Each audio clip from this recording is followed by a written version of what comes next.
Russia cannot protect its warplanes from Ukrainian attacks, so it will have to lose more fighters. It is becoming increasingly clear that a Ukrainian UAV seriously damaged and possibly destroyed a Russian Air Force Su-57 fighter in the Astrakhan region of the Russian Federation at the Akhtubinsk airfield. According to Forbes, Russian Air Force has concentrated many of its best combat aircraft at the Aktuba State Flight Test Center, including the new Su-35 fighters, Okhotnik drones, and of course the Su-57, which is Russia's answer to the American Lockheed Martin F-22 stealth fighter.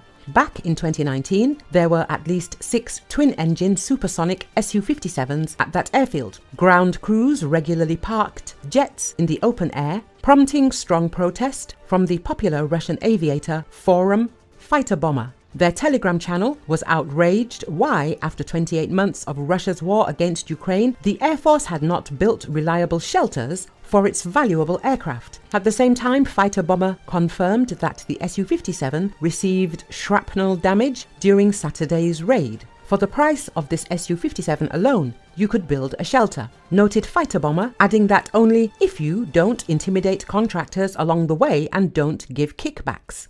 The shortage of reinforced aircraft shelters is not exclusively a Russian problem. The Ukrainians also have a bad habit of occasionally parking their military aircraft out in the open at airfields within range of Russian Lancet drones. But the Ukrainians are striking Russian airfields more effectively than the enemy, thanks in large part to the growing stockpile of long-range unmanned aerial vehicles and the relative lethargy of the Russians in decision-making.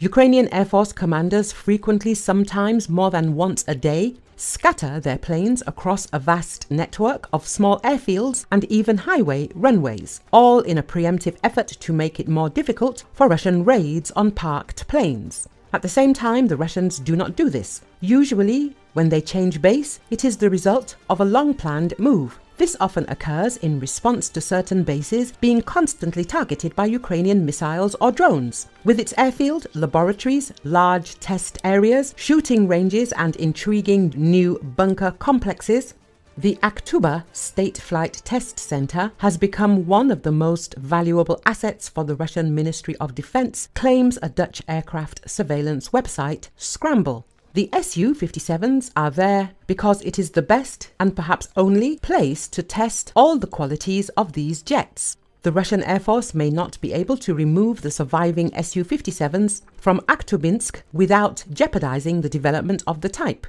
But if they assess the danger, they might take fighter bombers' advice and build some shelters. The Ukrainian side hopes that Russian aviation will not listen to this reasonable advice.